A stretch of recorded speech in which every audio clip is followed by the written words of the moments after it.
Hello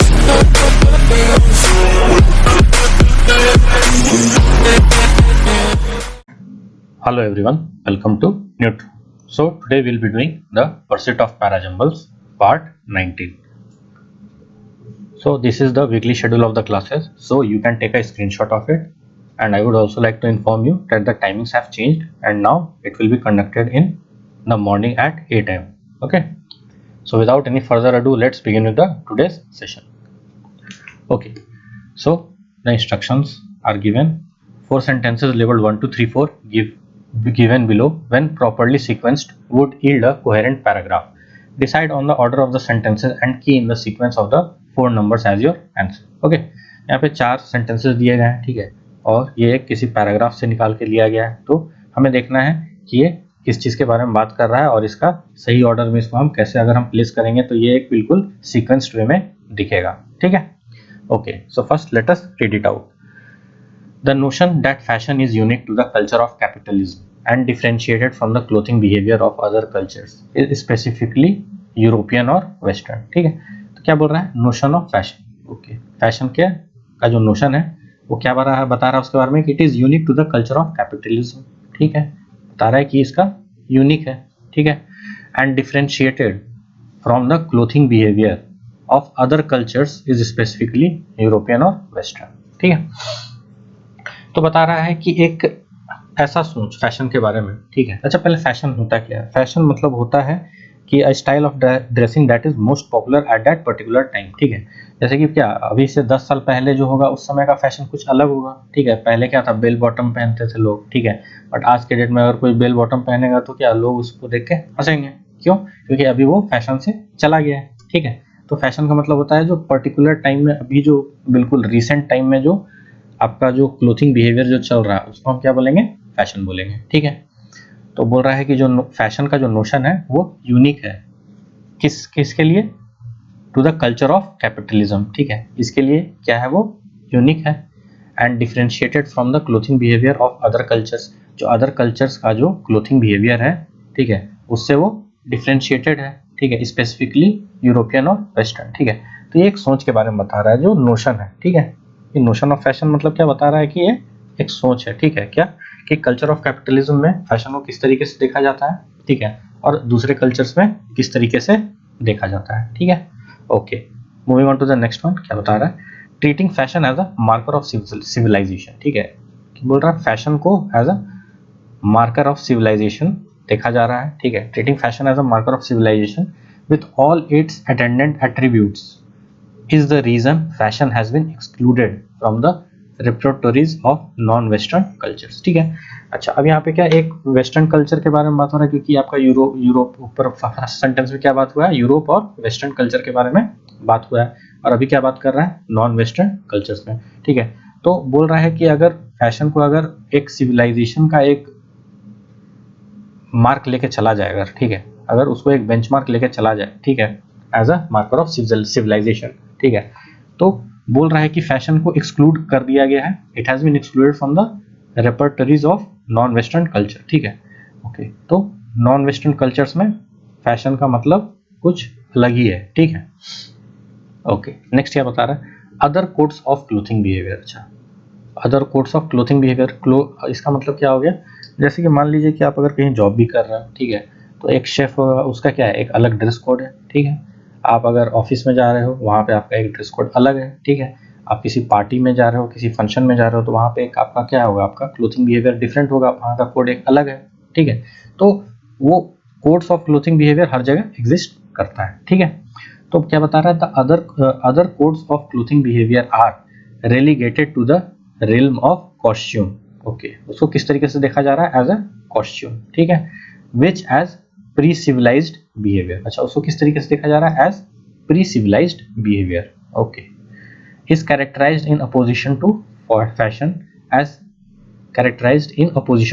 as traditional, unchanging, fixed by social status and group oriented. Okay, अच्छा, इसको ऐसे समझिए कि क्या है, जैसे इंडिया में ही अगर बात करते हैं क्या, तो क्या है, नॉर्थ है, साउथ है, ईस्ट है, वेस्ट है. तो आप अगर किसी भी स्टेट में चले जाओगे, ठीक है, तो हर स्टेट का एक अपना एक अलग कॉस्ट्यूम है. ठीक है, अपना एक अलग क्लोथिंग बिहेवियर है. ठीक है, तो अगर आप मान लिया कि नॉर्थ ईस्ट में चल जाओगे तो वहाँ का उनका कॉस्ट्यूम एक डिफरेंट है, क्योंकि उनका वो क्या है, वो पहले से ही वो उस चीज़ को पहनते आ रहे हैं, ठीक है, और उन्होंने उस चीज़ को चेंज नहीं किया है with regardless to the new fashion that has come, ठीक है। मतलब नए फैशन के आने के बावजूद वो अपने जो आपका जो पहले से जो उनका जो चला आ रहा है, ठीक है, जो कपड़े पहनने का जो उनका तरीका है, ठीक है, वो चेंज नहीं हुआ है।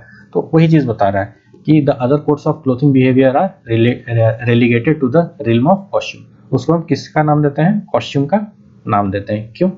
क्योंकि उसको देखा जाता है as a pre civilised behaviour, ठीक है। प्री सिविलाइज्ड बिहेवियर मतलब क्या हुआ, प्री सिविलाइज्ड बिहेवियर मतलब कि जो पहले से जो पहनते आ रहे हैं उसको हम क्या बोल रहे हैं, प्री सिविलाइज्ड बिहेवियर, ओके। और उसको किस तरीके से देखा जा रहा है, एज अपोजिशन टू फैशन, ठीक है, फैशन के अपोजिट उसको देखा जाता है। क्यों? क्योंकि फैशन क्या होता है, जो ट्रेंडी होता है चीज, ठीक है, और जो कॉस्ट्यूम होता है वो क्या होता है, आपका ट्रेडिशनल वेयर होता है, ठीक है। तो वही चीज आगे बता रहा है एज ट्रेडिशनल, अच्छा, as a traditional wear, as unchanging मतलब वो कभी बदलेगा नहीं, ठीक है, as a fixed by social status के हिसाब से जो फिक्स किया गया है, एंड ग्रुप ओरिएंटेड, ठीक है। तो ये चीज तो हमें दिखता ही है, आप चल जाओगे अगर नॉर्थ ईस्ट में, असम में चल जाओगे, ठीक है, तो वहाँ पे उसका एक अलग क्लोथिंग बिहेवियर, महाराष्ट्र में चल जाओगे तो वहाँ का क्लोथिंग बिहेवियर अलग है, बिहार में चल जाओगे तो एक अलग है, ठीक है, दिल्ली में चल जाओगे तो एक अलग है, ठीक है, साउथ में चल जाओगे तो एक अलग क्लोथिंग बिहेवियर हमें देखने को मिलता है, ठीक है। तो ये जो आपका जो प्री सिविलाइज्ड बिहेवियर जिसको जो बोल रहा है, जो कि चेंज नहीं होता है, ठीक है, तो उसी को किस चीज का नाम दिया गया है, कॉस्ट्यूम का नाम दिया गया है, ठीक है, ओके। नेक्स्ट में क्या बता रहा है, this theoretical framework with its rigid distinction between traditional and modern has produced a remarkably inflexible and unchanging analysis of fashion, ठीक है। तो क्या बता रहा है कि ये जो थियोरेटिकल फ्रेमवर्क है, ठीक है, वो क्या है, वो डिफरेंट है, डिस्टिंक्ट है। क्यों? क्योंकि वो रिजिड है, ठीक है, उसका एक क्या है, एक रिजिड डिस्टिंक्शन है ना, वो कभी भी चेंज नहीं हो सकता है। क्यों? क्योंकि ट्रेडिशनल और मॉडर्न के बीच में हमेशा वो एक डिफरेंस रहेगा, ठीक है। जैसे आप किसी चीज के बीच में आप कैसे डिस्टिंक्शन करोगे कि वो ट्रेडिशनल है या मॉडर्न है, ठीक है, ओके। तो जो थियोरेटिकल फ्रेमवर्क है मतलब जो बेसिक स्ट्रक्चर है, ठीक है, तो उसका जो रिजिड डिस्टिंक्शन है between traditional and modern has produced remarkably inflexible and unchanging analysis of fashion, ठीक है। तो ये इनफ्लेक्सिबल है मतलब कि हमेशा स्टबर्न है, ठीक है, अनचेंजिंग मतलब कभी बदलेगा नहीं, ठीक है, एनालिसिस ऑफ फैशन, ठीक है। तो अभी हमें ये जब पढ़ा तो हमें समझ में आया कि यहाँ पे टोटली इसमें मेनली किस चीज़ के बारे में बात हो रही है, ये फैशन ओरिएंटेड चीज़ों के बारे में बात हो रही है। फैशन ओरिएंटेड चीज़ें मतलब बेसिकली आपका क्लोथिंग बिहेवियर के बारे में बात हो रही है, ठीक है। तो इसमें मेन इंपॉर्टेंट क्या है, जो है वो आपका है फैशन, ठीक है, ओके। और इसमें और किस चीज़ के बारे में बात किया गया है, western and non western culture के बारे में बात हुआ है, और बताया गया है कि फैशन को किस तरीके से ट्रीट किया जाता है, as a marker of civilisation, ठीक है, okay, in the non western culture, okay, ठीक है। नेक्स्ट में क्या बता रहा है कि इसमें बहुत सारे तरीके के क्लोथिंग बिहेवियर है, मतलब other codes of clothing behaviour exist करते हैं, ठीक है, जिसको हम क्या बोलते हैं, कॉस्ट्यूम का नाम देते हैं, ठीक है। और उसको हम किस तरीके से देखते हैं, as a pre civilised behaviour. क्यों? क्योंकि वो ट्रेडिशनल होता है, अनचेंजिंग होता है, सोशल स्टेटस द्वारा फिक्स किया जाता है, एंड वो क्या होता है, ग्रुप ओरिएंटेड होता है, ठीक है, ओके। तो अगर हम इसे देखते हैं कि इसमें पहला सेंटेंस क्या हो सकता है, ठीक है, तो क्योंकि इसमें फैशन के बारे में बात किया है तो इसमें अगर हम देखते हैं तो सब जगह जो है सारे सेंटेंसेस में फैशन कहीं ना कहीं लिखा हुआ है, ठीक है, कहीं ना कहीं वो मेंशन्ड है, ठीक है। तो फैशन तो इंपॉर्टेंट है ही, मगर इसमें अब हम अगर देखते हैं तो पहला सेंटेंस में क्या बोल रहा है, द नोशन ऑफ फैशन, ठीक है, ओके। नेक्स्ट सेंटेंस में क्या बोलते हैं कि ट्रीटिंग फैशन, तो फैशन को कैसे ट्रीट करते हैं ये तो बाद में ही बताएंगे, पहले तो बात नहीं कर सकते हैं, okay. Other codes of behaviour, तो ये भी आपका बाद में ही आएगा, ठीक है, क्योंकि पहले आप फैशन को डिफाइन करोगे कि फैशन को किस तरीके से देखा जाता है, ठीक है। और यहाँ पे क्या बोल रहा है, this theoretical framework with its rigid distinction between traditional and modern has produced a remarkable, inflexible and unchanging analysis of fashion, ठीक है। तो ये आपको सुनने में ही लग रहा है कि आपका कंक्लूडिंग है, ठीक है। तो जहाँ पे ऐसा बात होगा जहाँ पे फैशन का जो डिफरेंट नोशन को बताया जा रहा है वही आपका पहला सेंटेंस होना चाहिए। तो यहाँ पे डिफरेंट नोशन को कहाँ देखा जा रहा है, तो वो आपको देखा जा रहा है पहले सेंटेंस, ठीक है, ओके। तो यहाँ पे क्या हो जाएगा, ये आपका फर्स्ट सेंटेंस हो जाएगा। क्यों? क्योंकि यहाँ पे डिफरेंट नोशंस ऑफ फैशन के बारे में बताया गया है थ्रू द वेस्टर्न कल्चर, ठीक है, कैपिटलिज्म के पॉइंट ऑफ व्यू से एंड अदर कल्चर्स के पॉइंट ऑफ व्यू से फैशन को किस तरीके से देखा जाता है, इसमें वही बात हो रही है। ठीक है, ओके ठीक है। फैशन तो हमें पता चल गया कि उसको किस तरीके से देखा जा रहा है। ठीक है, अब उसको क्या बताया जा रहा है उसमें, अच्छा ये अदर कोड्स ऑफ, ये तो आपका सेकंड तो नहीं हो सकता है। ठीक है, क्योंकि पहले आपको बताना पड़ेगा कि फैशन को और किस तरीके से देखा जाता है, उसके बाद ही फिर आप बता सकते हो कि अदर। जैसे कि आप अगर किसी चीज़ को भी डिस्क्राइब करते हो तो पहले आप बताते हो कि हाँ इसमें ये 3 तरीके से देखा जा सकता है, और इसके अलावा भी कुछ अदर कोड्स हैं उसको हम उस तरीके से देख सकते हैं। तो पहले आप उसको बताओगे ना कि पहले वो 3 तरीका क्या है। ठीक है, तो वो देखें तो अगर हम 4th सेंटेंस को देखते हैं तो वहाँ यहाँ पे भी ऐसा कुछ भी बात नहीं किया जा रहा है। ठीक है, बट अगर हम 2nd सेंटेंस को देखते हैं तो इसमें बताया जा रहा है कि फैशन को किस तरीके से देखा जा रहा है, as a marker of civilisation. ठीक है, ओके तो ये आपका क्या हो जाएगा, आपका 2nd सेंटेंस हो जाएगा। ठीक है, ओके अब इसको as a marker of civilisation देखा गया। तो अगर जो तीसरा सेंटेंस है इसमें भी हम देख रहे हैं क्या कि अदर कोड्स ऑफ बिहेवियर के बारे में पहले बात करेगा, क्योंकि हमारे पास 3rd एंड 4th ही बचा हुआ है। ठीक है, तो ये अदर कोड्स ऑफ बिहेवियर ये 4th नंबर पे तो नहीं आ सकता है, तो ये कहाँ पे आएगा, आपका 3rd में आएगा। ठीक है, क्योंकि इसमें क्या बताया गया है कि जो अदर कोड्स ऑफ बिहेवियर जो है उसको प्री सिविलाइज्ड बिहेवियर के तौर पे देखा जाता है, उसको एज अ कॉस्ट्यूम के तौर पर देखा जाता है। क्यों, क्योंकि वो ट्रेडिशनल होता है, अनचेंजिंग होता है, फिक्स्ड बाय सोशल स्टेटस होता है एंड ग्रुप ओरिएंटेड होता है। ठीक है, तो ऑब्वियसली आपका ये क्या हो जाएगा, आपका 4th हो जाएगा। ठीक है, तो इसमें इस पैराजंबल में सबसे अलग चीज ये था कि इसमें ये जो था पहले से ही एक प्रॉपर्ली सीक्वेंस्ड मैनर में था, इसमें हमें कोई भी चेंजेस करने की जरूरत नहीं है। क्यों, क्योंकि पहले में बता रहा है सेंटेंस में कि फैशन को कल्चर एज अ यूनिक क्यों है, क्योंकि उसको unique in the culture of capitalism उसको देखा जाता है। ठीक है, और जो अदर कल्चर्स में उसको दूसरे तरीके से देखा जाता है। और ये किस चीज के बारे में बता रहा है, स्पेसिफिकली बाय यूरोपियन और वेस्टर्न कल्चर्स, ये उनका ये सोच है, नोशन। ठीक है, उसके बाद नेक्स्ट सेंटेंस में बताया जाता है कि उसको as a marker of civilisation उसको देखा जाता है। एंड 3rd में बता रहा है कि उसके अदर कोड्स क्या हैं क्लोथिंग बिहेवियर के। ठीक है, एंड 4th में बता रहा है कि इसका जो रिजिड डिस्टिंक्शन है वो हमें पता आता है कि ट्रेडिशनल और मॉडर्न के बीच में हमें डिफरेंस पता चलता है। ठीक है, ओके तो इसका प्रॉपर सीक्वेंस लिखने की कोई जरूरत नहीं है, बट फिर भी इसको लिख देता हूँ 1 2 3 एंड 4। ओके, तो यही इसका प्रॉपर सीक्वेंस होगा, क्योंकि इसमें कोई भी चेंजेस नहीं होंगे। Okay, so moving on to the next one. Okay, तो यहाँ पे क्या बता रहा है, 4 सेंटेंसेस लेबल्ड। अच्छा, इसमें भी सेम इंस्ट्रक्शंस हैं, तो हम इसे पहले पढ़ते हैं और देखते हैं कि इसका प्रॉपर सीक्वेंस क्या हो सकता है और क्या बात कर रहा है। बोल रहा है totalising descriptions of the conflict and the conflicts protagonists tend to become highly evolved before the mediator has an opportunity to be part of the conversation. ठीक है, तो यहाँ पे किस चीज के बारे में बात कर रहा है, कन्फ्लिक्ट्स। ठीक है, कन्फ्लिक्ट के बारे में बात कर रहा है।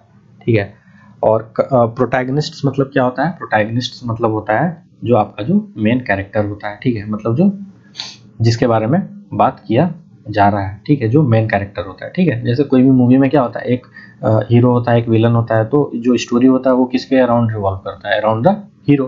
ठीक है, तो जो मेन जो कन्फ्लिक्ट का जो मेन जो कैरेक्टर है, ठीक है, वो क्या है उसके बारे में ही बात कर रहा है। ठीक है, तो बोल रहा है totalising description of the conflict and the conflicts protagonists tend to become highly evolve. बोल रहा है कि वो हाईली इवॉल्व हो जाता है। ठीक है, before the mediator has an opportunity to be part of the conversation. ठीक है, अच्छा जैसे मान लीजिए कि अगर कन्फ्लिक्ट होता है तो हमेशा क्या होगा, उसमें 2 पार्टीज का होना जरूरी है। ठीक है, वहां पे एक होगा डिफेंडिंग होगा और एक होगा जो एक्यूजेशन करेगा। ठीक है, तो बोल रहा है कि मीडिएटर को जो है, ठीक है, सॉरी, जो आपका जो कन्फ्लिक्ट है तो उसका जो मान लीजिए कि किसी कोई टॉपिक को लेके रिलेटेड कॉन्फ्लिक्ट होता है। ठीक है, तो उस चीज पे लोग पहले ही इतना ज्यादा आगे बढ़ जाते हैं चीजों को लेके। ठीक है, इतना ज्यादा इवॉल्व कर जाता है। ठीक है, कि बाद में जो जजमेंट जिसको पास करना है उसके पास आते आते तक वो चीजें बहुत हाई लेवल तक पहुंच जाती है। ठीक है, जैसे मान लीजिए कि किसी एक कोर्ट केस के बारे में बात करते हैं, जैसा for example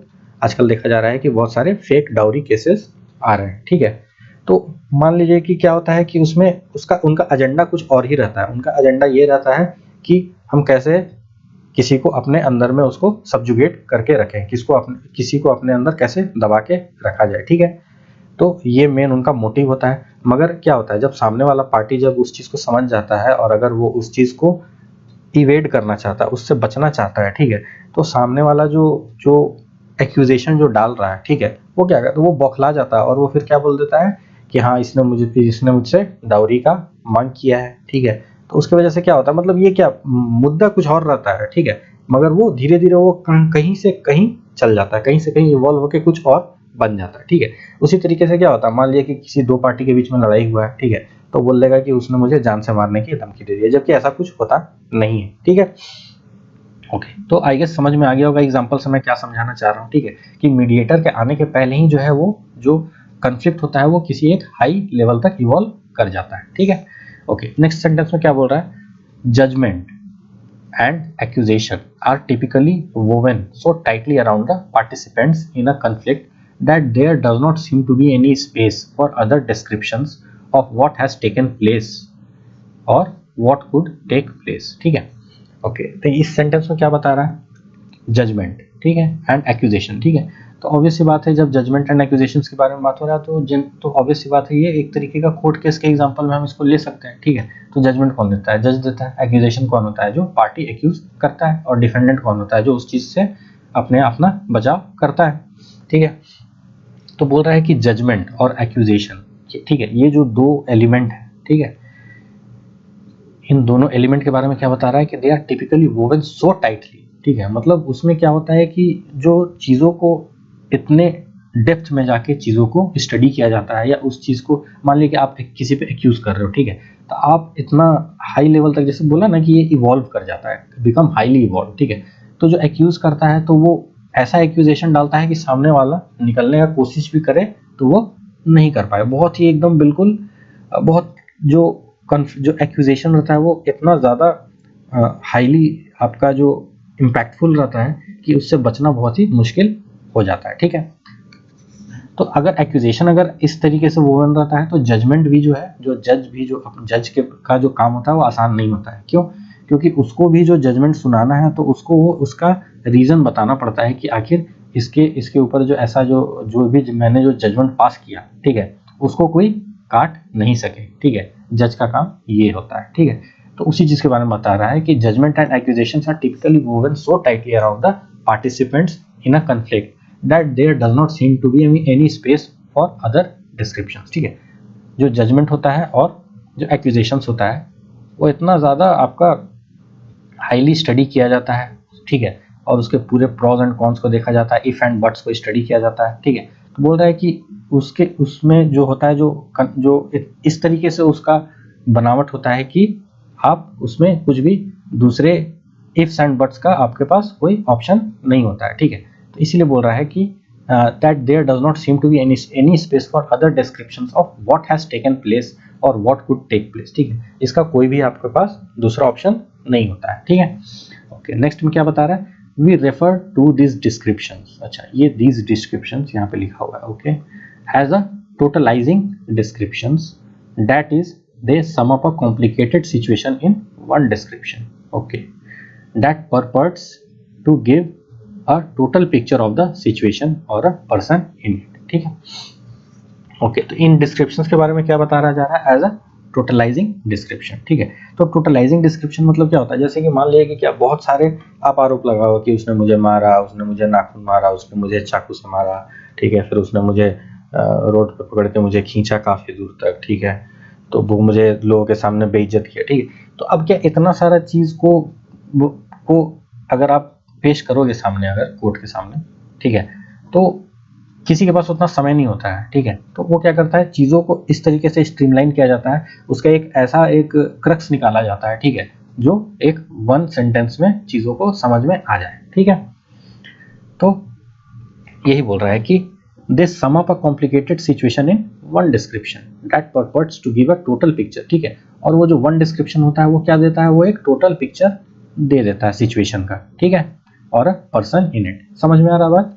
okay, next sentence में क्या बता रहा है, one of the major tasks of a mediator, अच्छा मीडिएटर के बारे में बात कर रहा है, is to destabilize the totalizing description of a conflict to undermine the rigid and negative motivations that the conflicted parties ascribe to each other, ठीक है। अच्छा, जब यहाँ पे अगर कोई एक्यूज करेगा और कोई डिफेंड करेगा, ठीक है, तो वहां पे बीच में किसका काम आता है, मीडिएटर का काम आता है, ठीक है। जो मीडिएटर कौन होता है, एक तरीके से वो आपका क्या होता है, जो आपका जो लॉयर होता है आपका, जो आपको रिप्रेजेंट करता है, ठीक है। तो क्या बोल रहा है कि one of the major task of mediator, तो मीडिएटर का मेजर टास्क क्या होता है, to destabilise the totalising description, ठीक है। क्योंकि मान लीजिए कि हो सकता है कि वो उसका वर्बल आपका और या ओरल आपका एक तरीके का आपका बहस हुआ हो, ठीक है, मगर उसको किस तरीके से पेश कर देगा कि हाँ उसने उसको मर्डर करने का या जान से मारने की धमकी दी है, ठीक है। मतलब कुछ और अलग ही लेवल पे जाके चीजों को पेश किया जाता है, ठीक है। तो मीडिएटर का काम क्या होता है कि चीजों सिचुएशन, जो टोटलाइजिंग डिस्क्रिप्शन, ठीक है, जो एक सेंटेंस में जो टोटल पिक्चर को जो सामने प्रस्तुत करता है, ठीक है, तो उसको क्या क्या उसका काम क्या होता है कि उस टोटलाइजिंग डिस्क्रिप्शन को वो क्या कर सके, उसे तोड़ सके, ठीक है। मतलब उसमें चीजों के बीच में एक डिमार्केशन लाया जा सके, ठीक है। डिस्टेबलाइजेशन मतलब क्या होता है, टू वीकेन, ठीक है, okay, to weaken the totalising description of conflict, to undermine the related negative emotions, ठीक है। क्या होता है कि ये सब आखिर लोग क्यों करते हैं, क्योंकि उनका क्या होता है, एक नेगेटिव मोटिवेशन होता है, ठीक है, कुछ एक उनके मन में कुछ एक फ्रॉडलेंट टाइप का कुछ नेचर होगा, ठीक है, या कुछ निगेटिव मोटिवेशंस होगा जिससे उनको अपना फायदा दिखता होगा, ठीक है। तो इन सब चीजों को खत्म करने के लिए वहां पे कौन आता है, मीडिएटर आता है, ठीक है, ओके। तो अब हमें समझ में आ गया है कि ये टोटल जो पैसेज है ये किससे रिलेटेड बात किया गया है, ये आपका टोटली आपका कन्फ्लिक्ट पे बेस्ड है, ठीक है, बिटवीन द टू पार्टीज के बारे में, क्योंकि कन्फ्लिक्ट में क्या दो पार्टीज तो आते ही हैं, ठीक है। तो यहाँ पे जजमेंट और एक्विजिशन के बारे में बात हुआ है, ठीक है, और उसको किस तरीके से रैप किया जाता है अराउंड द मेन मुद्दा, ठीक है, मेन मुद्दे के अराउंड उसको किस तरीके से पेश किया जाता है वो देखा है, वो हमें दिख रहा है सेकंड सेंटेंस में, ठीक है। और थर्ड सेंटेंस में क्या दिख रहा है कि जो टोटलाइजिंग इफेक्ट होता है, जो डिस्क्रिप्शंस होते हैं वो किस तरीके से पेश किया जाता है, एज अ टोटलाइजिंग डिस्क्रिप्शन, ठीक है। क्यों, क्योंकि वो सम अप कर देता है पूरे सिचुएशन को एक सेंटेंस में, ठीक है, या एक छोटे से पैराग्राफ में, ठीक है, ओके। तो अब हम इसमें देखते हैं कि इसका पहला सेंटेंस क्या हो सकता है, ठीक है। तो अगर हम देखते हैं तो यहाँ पे कन्फ्लिक्ट है, पहला सेंटेंस में कन्फ्लिक्ट और कन्फ्लिक्ट्स प्रोटैगनिस्ट्स के बारे में बात किया गया है, ठीक है।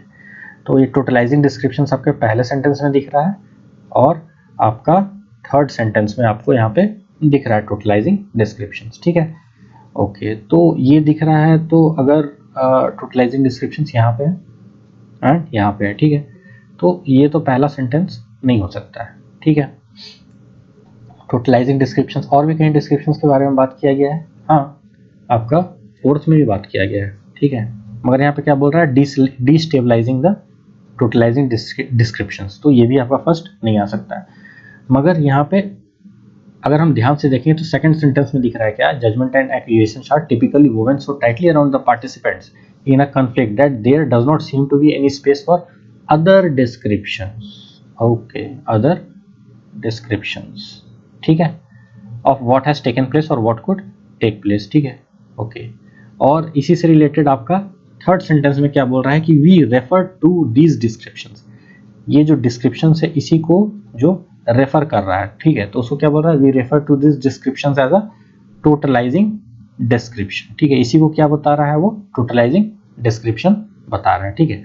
और अगर आप पहले सेंटेंस में देख लोगे तो क्या बोल रहा है कि टोटलाइजिंग डिस्क्रिप्शंस को अब वो क्या कर रहा है, वो उसका डेफिनेशन दे रहा है कि टोटलाइजिंग डिस्क्रिप्शन क्या होता है, ठीक है, ओके। तो हमें ये समझ में आ गया कि सेकंड सेंटेंस ही सबसे इंपॉर्टेंट रोल प्ले करता है, क्योंकि यहाँ पे जजमेंट एंड एक्यूजेशन के बारे में बात किया गया और बताया गया है कि जो एक्यूजेशंस होते हैं वो they do not leave any space for other descriptions, ठीक है। तो ये आपका क्या हो जाएगा, आपका पहला सेंटेंस हो जाएगा, ठीक है। और उसी को आपका थर्ड सेंटेंस में क्या बोल रहा है कि we refer to this description as a totalising description, और इसी डिस्क्रिप्शन को वो किस तरीके से पेश करता है, एज अ टोटलाइजिंग डिस्क्रिप्शन कहते हैं, ठीक है। तो ये आपका हो जाएगा सेकंड, ठीक है। और अब टोटलाइजिंग डिस्क्रिप्शंस को बताना पड़ेगा, ठीक है, क्या totalising descriptions of a conflict and conflicts protagonist tend to become highly evolve, ठीक है, और बोल रहा है कि ये काफी ज्यादा इवॉल्व हो जाता है, ठीक है। तो ये आपका हो जाएगा, आपका थर्ड सेंटेंस हो जाएगा, ठीक है, अच्छा। और इसमें हम एक चीज और क्या देखते हैं, become highly involve before the mediator has opportunity to be part of the conversation. ठीक है, अभी तक मीडिएटर का बात नहीं हुआ था, मगर यहाँ पे थर्ड सेंटेंस जब ये हम अरेंज करते हैं और ये थर्ड सेंटेंस जब ये बन जाता है तो यहाँ पे मीडिएटर के बारे में बात होती है। तो हम उसी से रिलेटेड देखते हैं क्या कि जो फोर्थ सेंटेंस में है उसमें क्या बता रहा है, one of the major task of a mediator is to destabilise the totalising description. ठीक है, तो इसीलिए आपका ये क्या हो जाएगा, आपका फोर्थ सेंटेंस आफ्टर रीअरेंजमेंट हो जाएगा। ठीक है, तो आई गेस आपको समझ में आ गया होगा कि क्या जो आपका जो अदर डिस्क्रिप्शन है उसी से हमें पता चला कि उसको हम क्या बोलते हैं, टोटलाइजिंग डिस्क्रिप्शन। ठीक है, और टोटलाइजिंग डिस्क्रिप्शन को बताया गया है क्या, of the conflict and conflict protagonist tend to become highly evolve. ठीक है, तो वो जो टोटलाइजिंग डिस्क्रिप्शन है वो क्या बोल रहा है कि वही काफी ज्यादा इवॉल्व हो गए हैं। ठीक है, काफी ज्यादा इवॉल्व हो चुके हैं। ठीक है, और बोल रहा है कि मीडिएटर के आने से पहले ही क्या हो जाता है, काफी ज्यादा इवॉल्व हो जाता है। ठीक है, ओके, तो आई गेस आपको क्लियर हो गया होगा कि ये किस सीक्वेंस में मैंने इसको लिया है। ठीक है, क्योंकि यहाँ पे फर्स्ट, थर्ड एंड फोर्थ जो है किसी भी तरीके से फर्स्ट सेंटेंस नहीं हो सकता है। ठीक है, क्योंकि एक जनरल बात जो है वो कहाँ पे हो रही है, वो सेकंड स्टेटमेंट में हो रही है। ठीक है, क्योंकि यहाँ पे बता रहा है ना कि जजमेंट और एक्विजिशंस को इस तरीके से वोवन किया जाता है ताकि वहाँ पे अदर डिस्क्रिप्शंस का कोई भी स्पेस नहीं बचे कि क्या हुआ है और क्या हो सकता था। ठीक है, ओके, तो इस यहाँ पे आपका प्रॉपर सीक्वेंस क्या हो जाएगा, आपका 2 2 3 1 एंड 4, तो ये आपका प्रॉपर सीक्वेंस हो जाएगा। ठीक है, आई गेस आपको समझ में आ गया होगा कि इसका प्रॉपर सीक्वेंस 2 3 1 4 क्यों है। ठीक है, so by this we come to the end of the today's session. Thank you so much for your time and patience, and please do like, share and subscribe to my channel, and do not forget to press the bell icon so that you can get regular updates about my upcoming videos. Thank you so much.